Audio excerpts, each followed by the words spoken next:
Hi மக்களே, இன்றைக்கி நம்ம பார்க்க போகிறது லாவா ப்ரௌனி எப்படி மேக் பண்ணுறது அப்படின்னு சொல்லி தான்.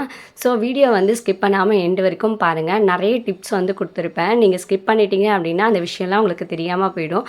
அதனால் வீடியோவை ஸ்கிப் பண்ணாமல் எண்டு வரைக்கும் பாருங்கள். அது மட்டும் இல்லாமல் இந்த வீடியோ உங்களுக்கு பிடிச்சிருக்கு, யூஸ்ஃபுல்லாக இருக்குது அப்படின்னா மறக்காமல் ஒரு லைக் பட்டனையும் தட்டி விட்டுருங்க. அப்போ தான் எனக்கு ஒரு மோட்டிவேஷனாக இருக்கும். நம்மளும் ஹோம் பேக்கர் ஆகணும் அப்படின்னு சொல்லிட்டு ஆசைப்படுவீங்க. ஆனால் சிலருக்கு திங்ஸ் எங்கே கிடைக்கும் அப்படின்னு சொல்லிட்டு தெரியாது. நம்ம ஆன்லைனோட ரொம்ப கம்மியான ப்ரைஸ்க்கு குவாலிட்டியான பொருள் எல்லாம் நம்ம சேல் பண்ணிகிட்ருக்கோம். வேணுன்றவங்க டிஸ்பிளே 3 நம்பருக்கு வாட்ஸ்அப் பண்ணி உங்கள் ஆர்டர் வந்து ப்ளேஸ் பண்ணிக்கோங்க. நம்மக்கிட்ட பேக்கிங்க்கு தேவையான எல்லா பொருட்களும், அதாவது A to Z வரைக்கும் எல்லா பொருளுமே நம்மக்கிட்ட அவைலபிளாக இருக்குது. வேணுன்றவங்க வாட்ஸ்அப் பண்ணி உங்கள் ஆர்டர் ப்ளேஸ் பண்ணிக்கோங்க. நம்ம தமிழ்நாடு முழுவதும் இல்லாமல் அதை தாண்டி கேரளா, கர்நாடகா, ஆந்திரா இந்த 3 டிஸ்ட்ரிக்குமே நம்ம செஞ்சு கொடுத்துட்ருக்கோம்.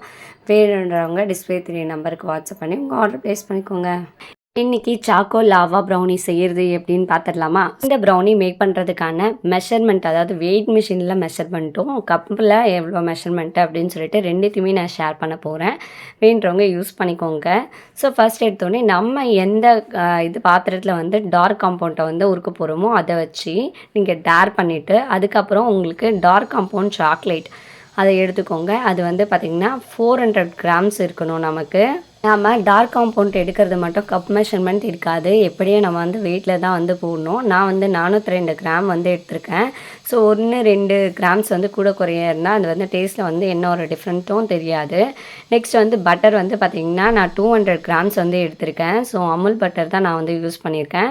ஸோ உங்களுக்கு என்ன பட்டர் கிடைக்குதோ நீங்கள் அதை வந்து யூஸ் பண்ணிக்கலாம். அது வந்து ரூம் டெம்பரேச்சரில் இருக்கணும். நெக்ஸ்ட்டு மைதா, அது வந்து பார்த்திங்கன்னா கப் மெஷர்மெண்ட்டு உங்களுக்கு 200 கிராம்ஸ் கப்பில் 1 கப்பு முழுசாக போடணும். அது வந்து பார்த்திங்கன்னா 127 கிராம்ஸ் வந்து வந்திருக்கு. நிறைய கப் அளவுக்கு தான் நான் வந்து எல்லா மெஷர்மெண்ட்டும் கொடுத்துருக்கேன். ஸோ அந்த கப்பில் பாதி இருக்கிற மாதிரி நீங்கள் வந்து கொக்கோ பவுடர் வந்து எடுத்துக்கோங்க, 1/2 கப்பு. ஸோ அது வந்து கிராம்ஸில் வந்து பார்த்திங்கன்னா 40 கிராம்ஸ் இருக்கிற மாதிரி பார்த்துக்கோங்க. நெக்ஸ்ட்டு நம்ம ஒயிட் சுகர் வந்து எடுக்க போகிறோம்.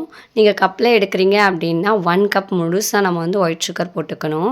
அதுவே நீங்கள் கிராம்ஸில் எடுக்கிறீங்க அப்படின்னா 156 கிராம்ஸ் அளவுக்கு நம்ம ஒயிட் சுகர் எடுத்துக்கலாம். நெக்ஸ்ட்டு ப்ரௌன் சுகர் ஆட் பண்ணிக்கலாம். ஸோ ப்ரௌனியை பொறுத்த வரைக்கும் ப்ரௌன் சுகர் ஆட் பண்ணி செஞ்சால் இன்னும் டேஸ்ட்டு செம்மையாக எடுத்து கொடுக்கும். நான் செய்கிற ப்ரௌனியில் எப்போவுமே நான் வந்து ப்ரௌன் சுகர் கொஞ்சம் எக்ஸ்ட்ரா தான் போடுவேன். அப்போ தான் டேஸ்ட்டு செம்மையாக இருக்கும். ஸோ அதனால் 1/4 கப் அளவுக்கு நான் வந்து இப்போ ப்ரௌன் சுகர் எடுத்திருக்கேன். அதுவே மெஷர்மெண்ட்டில் 167 கிராம்ஸ் அளவுக்கு நான் வந்து எடுத்திருக்கேன். ஸோ நீங்கள் வந்து சேல் பண்ண போகிறீங்க அப்படின்னா நீங்கள் வந்து ஒயிட் சுகரே கூட நீங்கள் ஆட் பண்ணிக்கலாம். அப்படி ஒயிட் சுகர் தான் நீங்கள் ஆட் பண்ணுறீங்க அப்படின்னா கொஞ்சம் அதிகமாக போட்டுக்கோங்க. ஒரு 1/4 கப் எக்ஸ்ட்ரா போட்டிங்க அப்படின்னா தான் உங்களுக்கு வந்து டேஸ்ட்டு சூப்பராக இருக்கும். இல்லை நான் மிக்ஸ் பண்ணுற மாதிரி பாதிக்கு பாதியும் ஆட் பண்ணலாம். இல்லை நான் வீட்டுக்கு வந்து நான் வெறும் ப்ரௌன் சுகர் தான் யூஸ் பண்ணணும் அப்படின்னு நினைக்கிறவங்க கொஞ்சம் மெஷர்மெண்ட் ஒரு 20 கிராம் 30 கிராம் கம்மி பண்ணிக்கோங்க. ஏன்னா ப்ரௌன் சுகர் ஓவர் டேஸ்ட்டாக இருக்கும். நீங்கள் வந்து அதிகமாக சேர்த்துக்கிட்டீங்க அப்படின்னா ரொம்ப இனிப்பாயிடும். நம்ம ஒரு பீஸ் சாப்பிட்றதுக்குள்ளே நமக்கு ரொம்ப திகட்டிடும். அதனால ப்ரௌன் சுகர் அளவை கொஞ்சம் கம்மி பண்ணிக்கோங்க. நெக்ஸ்ட் வந்து பார்த்திங்கன்னா நம்ம ட்ரையான ஒரு பாத்திரத்தில் 6 முட்டையை வந்து உடச்சி ஊற்றிக்கலாம். எல்லா முட்டையும் நல்ல ஃப்ரெஷ்ஷான முட்டையாக பார்த்து எடுத்துக்கோங்க. அதுவும் ரூம் டெம்பரேச்சரில் இருக்கணும். நம்ம ஃப்ரிட்ஜிலேருந்து டேரெக்டாக எடுத்து யூஸ் பண்ணக்கூடாது. நாம் யூஸ் பண்ணுற எந்த பாத்திரத்துலேயும் பார்த்திங்கன்னா கொஞ்சம் கூட தண்ணி இருக்கக்கூடாது மெயினாக. ஸோ தண்ணி இருந்துச்சு அப்படின்னா நம்மளோட ப்ரௌனியோட செல்ஃப் டைம் 1-2 டேஸ்லேயே வந்து கெட்டு போயிடும். ஆனால் நீங்கள் வந்து தண்ணி இல்லாத பாத்திரமாக ஒழுங்காக யூஸ் பண்ணுறீங்க அப்படின்னா 8 to 10 டேஸ்க்கு நம்ம வந்து அதை வச்சு சாப்பிடலாம். ஏன்னா இதில் கெட்டு போகிற மாதிரி நம்ம எந்த ப்ராடக்ட்டும் சேர்க்கலை. நெக்ஸ்ட்டு வெண்ணிலா எசன்ஸ் வந்து ஆட் பண்ணிக்கலாம். ஏன்னா எக் ஸ்மெல் எதுவும் வரக்கூடாது அப்படின்றதுக்காக இந்த டப்பாவோட மூடியிலேயே 3 கப் அளவுக்கு நான் வந்து ஆட் பண்ணிக்கிறேன். இல்லை அப்படின்னா நீங்கள் 3 ஸ்பூன் அளவுக்கு நீங்கள் ஆட் பண்ணிக்கலாம்.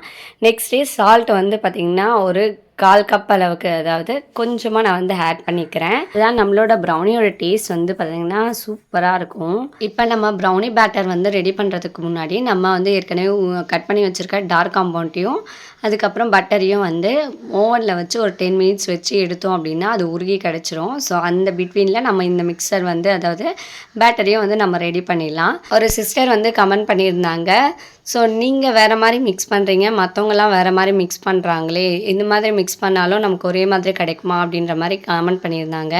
ஸோ நானும் வந்து பார்த்திங்கன்னா இந்த ஓவன்லேருந்து எடுத்துகிட்டு வந்ததுக்கப்புறம் நான் வந்து சுகர் ஆட் பண்ணி அதில் வந்து எல்லாத்தையும் மிக்ஸ் பண்ணுவேன். ட்ரை பண்ணதில் எனக்கு வராத மாதிரி இருந்துச்சு. அதே மாதிரி பேட்டரும் திக்கான மாதிரி இருந்துச்சு. மிக்ஸ் பண்ணுறது கொஞ்சம் கஷ்டமாக இருந்த மாதிரி ஐ ஃபீல்.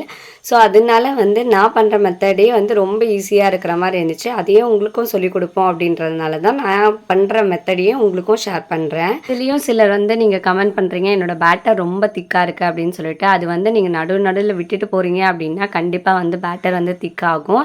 ஸோ கண்டினியூஸாக நீங்கள் எல்லா வேலையும் ஒன்றாவே முடிச்சிடணும். நீங்கள் விட்டீங்க அப்படின்னா பேட்டர் கண்டிப்பாக திக்காகிடும். நம்மளால் மிக்ஸ் பண்ணுறது ரொம்ப கஷ்டமாயிடும். அதுக்கப்புறம் டின்னுக்கும் ஷிஃப்ட் பண்ண முடியாது. அதனால் நீங்கள் ப்ரௌனி செய்ய போகிறீங்க அப்படின்னா அந்த 1/2 ஹவருக்கு நம்ம மற்ற எதுவுமே வேலை செய்யாத மாதிரி வெறும் ப்ரௌனி மட்டும் கான்சென்ட்ரேட் பண்ணி செய்கிற மாதிரி நீங்கள் வந்து டைமிங் செட் பண்ணிவிட்டு அப்புறம் செய்ய ஆரம்பிங்க. நான் செய்கிற இந்த மெத்தடை ஃபாலோ பண்ணிங்க அப்படின்னா கண்டிப்பாக உங்களுக்கு திக்காக சான்ஸே இல்லை. ஸோ திக்கானாலும் உங்களுக்கு வந்து பெருசாக டிஃப்ரென்ஸ் தெரியாது. பட் கை மட்டும் கொஞ்சம் லைட்டாக பெயினாக இருக்கிற மாதிரி இருக்கும், அவ்வளோதான். ஸோ இப்போ வந்து பார்த்திங்கன்னா நான் 2 சுகரையும் ஆட் பண்ணிவிட்டு ஃபஸ்ட்டு ஸ்பீடில் பீட்டர் வச்சு பீட் பண்ணிகிட்ருக்கேன். இதில் வந்து நம்ம ஹை ஸ்பீட் வைக்கணும்னு அவசியம் இல்லை. அதே மாதிரி முட்டை வந்து நமக்கு பஃபியாக ஆகணும்னு அவசியம் இல்லை.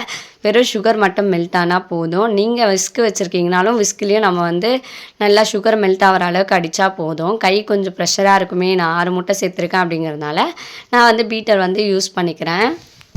சுகர் வந்து நல்லா மெல்ட் ஆனதுக்கப்புறம் நம்ம ட்ரை இன்க்ரீடியன்ட்ஸ் வந்து ஆட் பண்ணிக்கலாம். ஸோ இதில் வந்து நம்ம ஜெலிச்சுட்டு ஆட் பண்ணோம் அப்படின்னா நமக்கு அந்த கட்டிகள்லாம் எதுவும் இல்லாமல் நல்லா வந்து க்ளீனாக வந்து நம்ம மிக்ஸ் பண்ணும்போது இருக்கும்.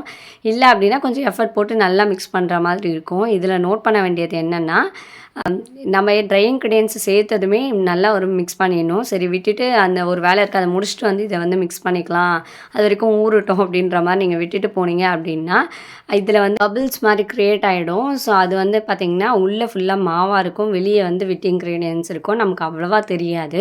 ஸோ அந்த மாதிரி இருக்கும்போது நீங்கள் சரி அது எல்லாம் நம்ம விட் இன்க்ரீடியன்ட்ஸ் கூட தானே ஆட் பண்ணியிருக்கோம், ஊறி ஊறி அது சரியாயிடும் அப்படின்னு சொல்லிட்டு அப்படியே நீங்கள் மிக்ஸ் பண்ணி ஓவனில் வச்சு எடுத்து நீங்கள் கட் பண்ணிங்க அப்படின்னா அதில் கொஞ்சம் கொஞ்சம் மாவு இருக்கிறத நம்மளால் பார்க்க முடியும்.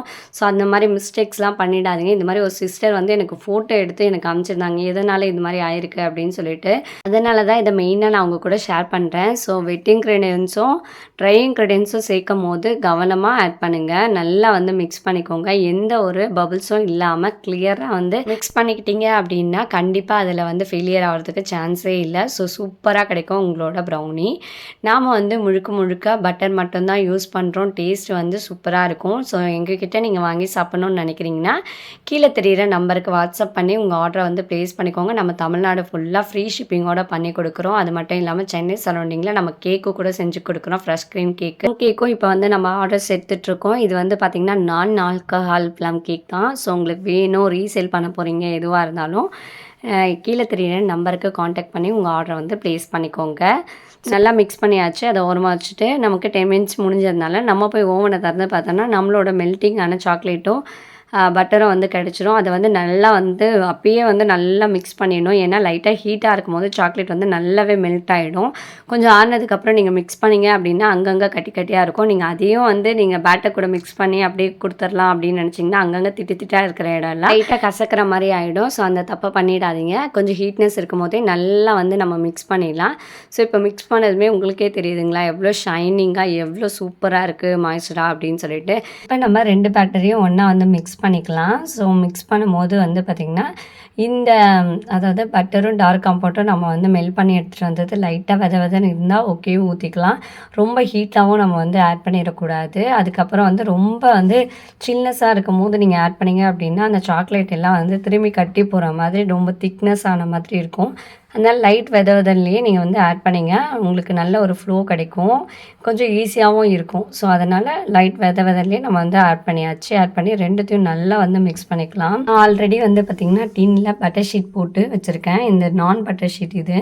ஸோ இதில் நம்ம ஊற்றும் போது தான் நம்மளோட ப்ரௌனி வந்து ஒட்டாமல் நமக்கு கிடைக்கும். நான் என்ன மாதிரி பட்டர் ஷீட் யூஸ் பண்ணுறேன்னு சொல்லிட்டு முன்னாடியே உங்களுக்கு ஃபஸ்ட்டு வீடியோலேயே என்ன பொருள் வேணுன்றதில் காமிச்சிருக்கேன். தெரியாதவங்க பார்த்துக்கோங்க.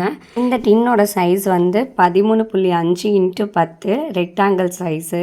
இந்த டின் வந்து பார்த்திங்கன்னா 1.5 கிலோவுக்கு நமக்கு வந்து ப்ரௌனி செய்யலாம். நான் இப்போ வந்து உங்களுக்கு சொல்லியிருக்க மெஷர்மெண்ட் எல்லாமே 1.5 கிலோவுக்கு தான். நம்மளோட ப்ரௌனியை லாவா ப்ரௌனியாக ஆக்க போகிறது யார் அப்படின்னு பார்த்தீங்கன்னா இந்த நாயகன் தான். ஸோ இது யாரும் இல்லை, சாக்லேட் தான். ஸோ நம்ம நார்மலாக யூஸ் பண்ணுறது எல்லாமே காம்பவுண்ட் தான் யூஸ் பண்ணுவோம். ஆனால் நம்ம சாக்லேட் யூஸ் பண்ணும் போது தான் நமக்கு நல்ல ஒரு மெல்ட்டிங்கான கன்சிஸ்டன்சிக்கு கிடைக்கும். நாம் வந்து காம்பவுண்ட் நார்மலாக யூஸ் பண்ணுறோம் அப்படின்னா அது வந்து ஹீட் ஆகிற வரைக்கும் நல்லா மெல்ட்டிங்காக இருக்கும். அப்புறம் ட்ரை ஆகிடுச்சு அப்படின்னா நார்மல் சாக்லேட் மாதிரி இருக்கும். ஆனால் நம்ம ஒரிஜினல் சாக்லேட் உள்ளே ஆட் பண்ணுறோம் அப்படின்னா அது வந்து எப்போவுமே அந்த உருகுனது தான். ஸோ கடைசி வரைக்கும் ஆறுனாலும் அது உருகி தான் இருக்கும். எப்போ நம்ம கட் பண்ணாலும் உள்ளேருந்து லாவா வர மாதிரி அழகாக சூப்பராக இருக்கும். டேஸ்ட்டும் சூப்பராக இருக்கும். ஸோ ஆனால் நம்ம சாக்லேட்டு அப்படின்னும் போது ப்ரைஸ் கொஞ்சம் அதிகமாக இருக்கும் வாங்கி யூஸ் பண்ணுறது. நம்ம கடையில் கிடைக்கிற நார்மல் அதாவது டெய்ரி மில்க் அது மாதிரி நீங்கள் வாங்கி யூஸ் பண்ணலாமான்னு சொல்லிட்டு உங்களுக்கு டவுட் வரும். அந்த மாதிரி போட்டிங்க அப்படின்னா நம்மளோட ப்ரௌனியில் எங்கே இருக்குது அப்படின்னு சொல்லிட்டு அவ்வளோவா தெரியாது. கொஞ்சம் திக்காக இருக்கிற மாதிரியான சாக்லேட் போட்டால் மட்டும்தான் நல்ல மெல்ட்டிங் கன்சிஸ்டன்சி நம்மளால் பார்க்க முடியும். எனக்கு சாக்கோ லாவாவும் கிட்கேட்டும் எனக்கு வந்து ஆர்டர் வந்துருந்துச்சு. ஸோ அதுக்கு ப்ரிப்பேர் பண்ணும்போது தான் நான் உங்கள் கூட இதை ஷேர் பண்ணிக்கிறேன். ஸோ இது வந்து பார்த்திங்கன்னா 1.5 கிலோ இருக்கும். ஸோ இதுக்கு பிட்வீனில் வந்து நான் பார்த்திங்கன்னா 10 மினிட்ஸ் வந்து ஓவனை 180 டிகிரி செல்சியஸில் ப்ரீ ஹீட் பண்ணி வச்சுருந்தேன். இப்போ நம்மளோட ட்ரேவை வந்து ஓவனுக்குள்ளே செட் பண்ணிவிட்டு மேலே வந்து 180 டிகிரி செல்சியஸும் பேக்கிங் மோடில் நான் வந்து இப்போ 30 வச்சுருக்கேன். ஸோ வேணும்னா எக்ஸ்டெண்ட் பண்ணிக்கலாம் அப்படின்னு சொல்லிட்டு. ஸோ அதனால் 30 to 45 மினிட்ஸுக்கு நமக்கு தாராளமாக பிடிக்குது. நான் வந்து 30 மினிட்ஸில் ஒரு வாட்டி செக் பண்ணும்போது சரியாக வேகாத மாதிரி இருந்ததுனால எக்ஸ்ட்ரா வந்து ஒரு 10 மினிட்ஸுக்கு வந்து நான் வந்து பேக் பண்ணி எடுத்தேன். உங்கள் ஓவனில் பேக்கிங் மோடு இல்லை அப்படின்னா அப் அண்ட் டவுன் ராடு ஆனில் வச்சுக்கோங்க. ஸோ இப்போ வந்து பார்த்திங்கன்னா கரெக்டாக வந்து நமக்கு வெந்திருக்கு. ஒரு டூத் பிக் வச்சு இப்படி மாதிரி குத்தி பார்த்தோம் அப்படின்னா அதில் லைட்டாக க்ரம்ஸ் இருக்கணும். கொஞ்சம் கூட இல்லாமல் இருந்துச்சுன்னா ரொம்ப ட்ரை ஆன மாதிரி ஆகிடும் ஆஃப்டர். ஸோ லைட்டாக க்ரம்ஸ் வர மாதிரி நம்ம வந்து பேக் பண்ணி எடுத்துக்கலாம். இப்போ வந்து சூப்பராக வந்திருக்கு பாருங்கள். எங்கெல்லாம் மெல்ட் ஆகிருக்கோ அங்கெல்லாம் லைட்டாக உள் வாங்கியிருக்கு பாருங்கள். நம்ம சாக்லேட் எவ்வளோ போட்டோம் சாக்லேட்லாம் எப்படி மெல்ட் ஆகி சூப்பராக வந்திருக்கு அப்படின்னு சொல்லிட்டு பாருங்கள். இப்போ நம்ம வெயிட் போட்டு பார்க்கலாம். ஏற்கனவே பார்த்திங்கன்னா அந்த டின் மட்டும் நமக்கு 300 கிராம் கிட்ட வந்துருந்துச்சு. இப்போ வந்து பார்த்திங்கன்னா 1840 கிராம் அளவுக்கு நம்ம வந்து மேக் பண்ணியிருக்கோம். 300 கிராம் போனால் 1540 கிராமுக்கு நம்ம கரெக்டாக, அதாவது 1.5 கிலோவுக்கு நம்ம கரெக்டாக வந்து மேக் பண்ணியிருக்கோம். சூப்பராக வந்து செஞ்சுருக்கோம். நீங்கள் சாக்லேட் லவ்வராக கண்டிப்பாக இதை ஒன்ஸ் ட்ரை பண்ணி பாருங்கள். சூப்பராக இருக்கும். நம்ம இதை கட் பண்ணி அப்படி எடுத்தோம் அப்படின்னா லாவா மாதிரி நம்மளோட சாக்லேட் மெல்ட் ஆகி எப்போவுமே கிடைக்கும். ஸோ இது வந்து கஸ்டமருக்கு அப்படிங்கிறதுனால தான் நான் வந்து அதை புட்டு காமிக்கல. ஸோ இது எல்லாமே நான் பேக் பண்ணி அழகாக வந்து கஸ்டமருக்கு வந்து சென்ட் பண்ணிட்டேன். நிறைய பேர் எக்லெஸ் ப்ரௌனி வந்து கேட்டுட்ருக்கீங்க. கண்டிப்பாக நான் அதை நெக்ஸ்ட் டேயில் போடுறதுக்கு ட்ரை பண்ணுறேன். ஸோ இன்றைக்கி போட்ட இந்த வீடியோ வந்து உங்களுக்கு பயனுள்ளதாக இருக்கும் அப்படின்னு நினைக்கிறேன். ஸோ இந்த வீடியோ உங்களுக்கு பிடிச்சிருக்கு அப்படின்னா மறக்காமல் ஒரு லைக் பட்டனை தட்டி விடுங்க. மற்றவங்களுக்கு யூஸ்ஃபுல்லான இருக்கும்னு நினச்சிங்கன்னா மறக்காமல் ஷேர் பண்ணி விடுங்க. அது மட்டும் இல்லாமல் எங்கள் சேனலை சப்ஸ்கிரைப் பண்ணிக்கோங்க. இதோட நெக்ஸ்ட் கிளாஸில் நான் உங்களை மீட் பண்ணுறேன். Bye friends.